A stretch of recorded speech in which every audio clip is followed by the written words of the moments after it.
So, dear brothers and sisters, uh, I wanted to share a short teaching called, one sec, yeah, praying in agreement.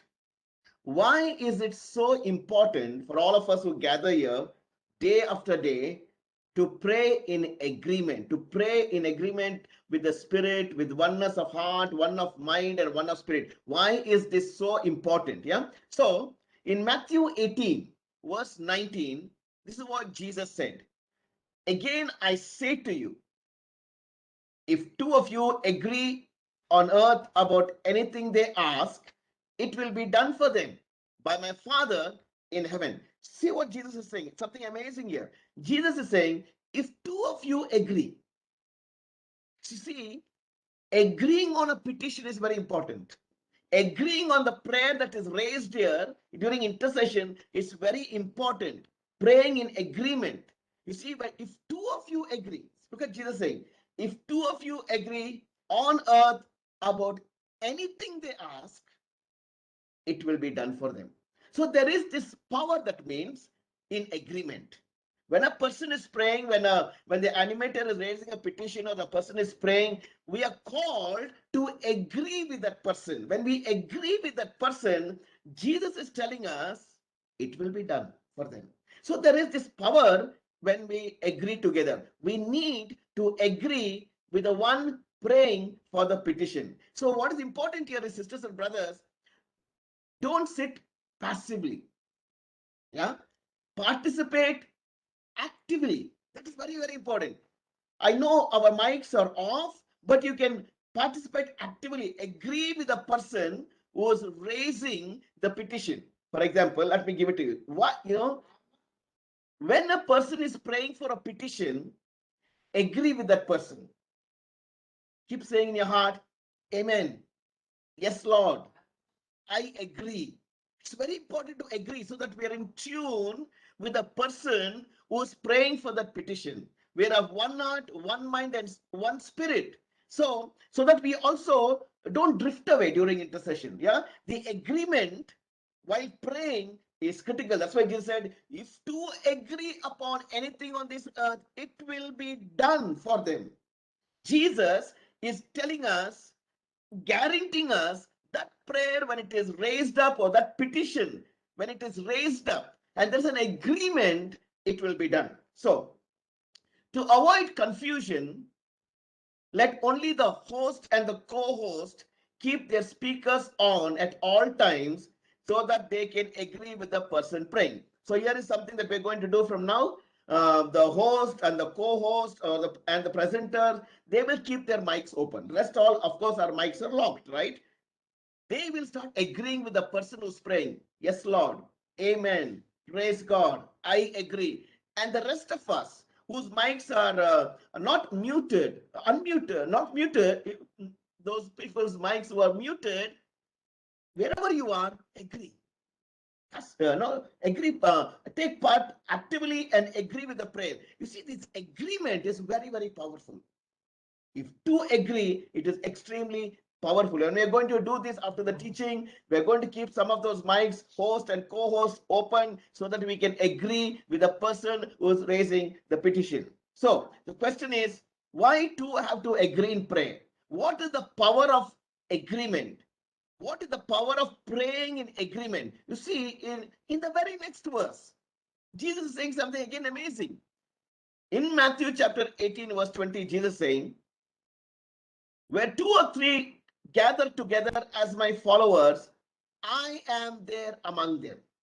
You see, when two agree, when two or three gather together, I am there. So Jesus is saying, when we come together like this, two or three, and there is an agreement, we are doing it in the presence of God.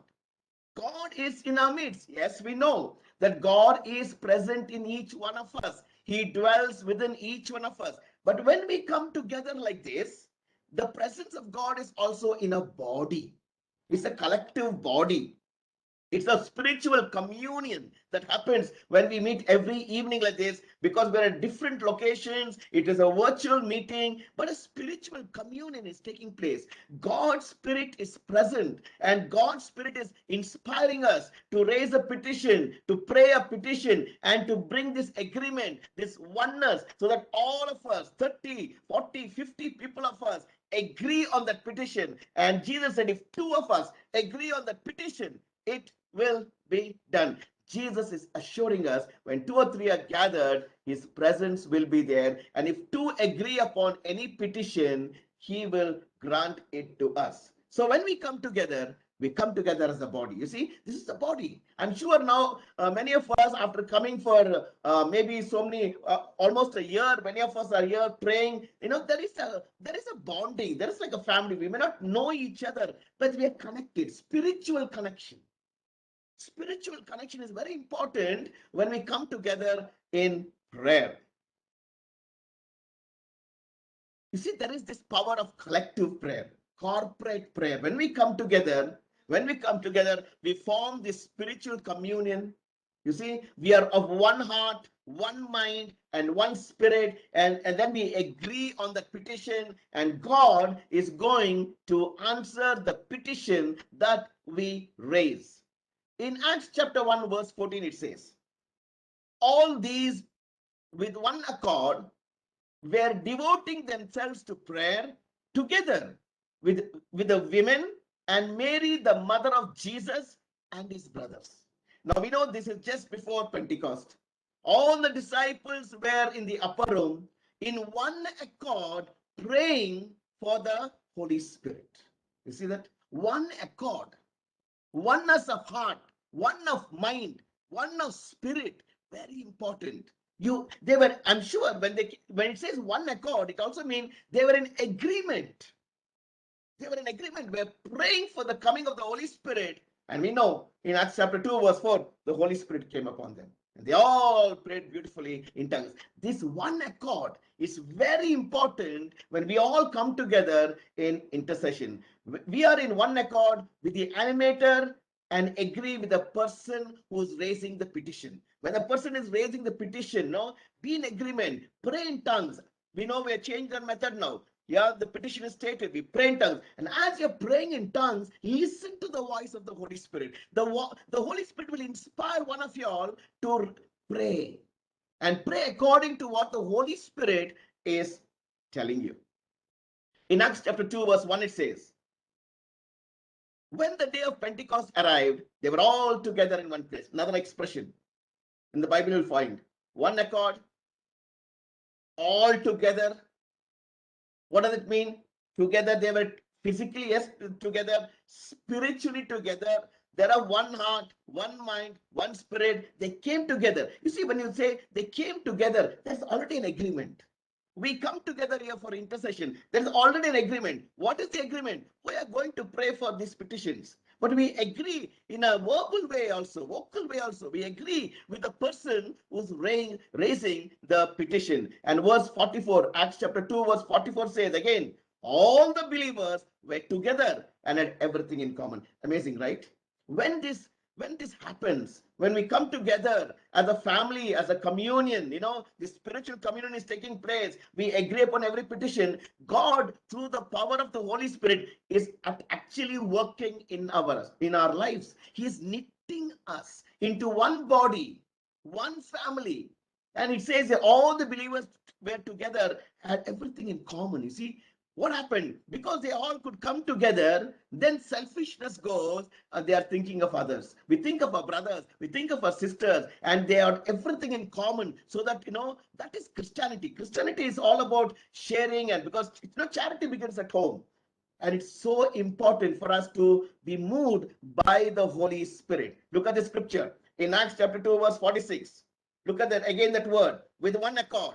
They continue to meet daily in the temple courts to break bread from house to house, sharing their meals with gladness and sincerity of heart. One accord. They continue to meet daily in the temple. That's why you can see the Acts of the Apostle, because there was this one accord, one of heart, one of mind, one of spirit, a spiritual communion. also was there, not just physical, but a spiritual communion. They came together in agreement. There was hardly any disagreement. And the Holy Spirit worked so powerfully through each one of them. All the believers were one in heart. Now, another one word is coming here, and in mind. Acts chapter 4, verse 32. Another word, all the believers were one in heart and in mind. Oh, amazing, no? They all came together. This great brotherly love, sisterly love, this fellowship, hardly no disagreements, one in heart, one in mind. They knew exactly, they were centered on God.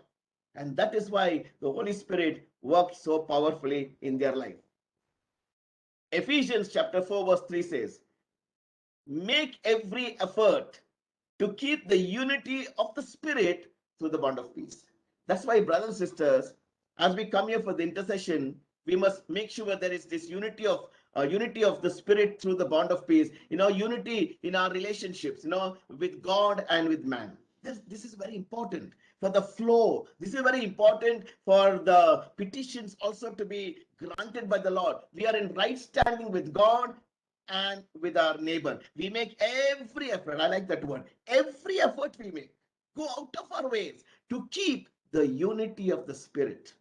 And when we keep the unity of the Spirit, we will experience the peace that passes all understanding. And this is very, very important in our lives as we come for this intercession. And Ephesians chapter 4, verse 4 says, there is one body and there is one Spirit. There is one Spirit, there should be one body. Yes, there is one Spirit, but is there one body?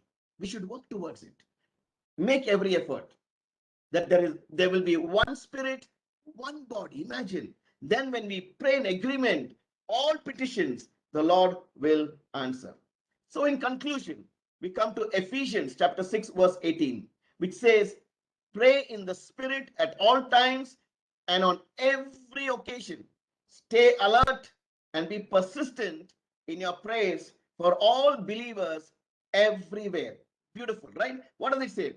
Pray in the Spirit. What does it mean? Pray in tongues.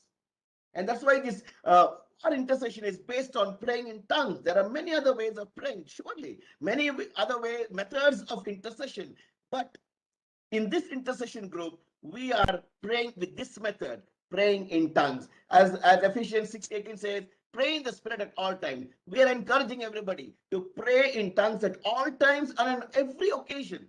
So even when you're not in intercession, during the day, pray in tongues at all times and on every occasion, so that we are in tune with the Spirit. And when we come here, it becomes so easy. The Spirit will just move and the Spirit will flow, and we can agree with each other, agree with the person, this agreement, and we'll experience the powerful presence and move of the Holy Spirit. Stay alert and be persistent in your prayers for all believers everywhere. You see, persistent. Don't get discouraged for who you're praying. Maybe you're praying for a loved one.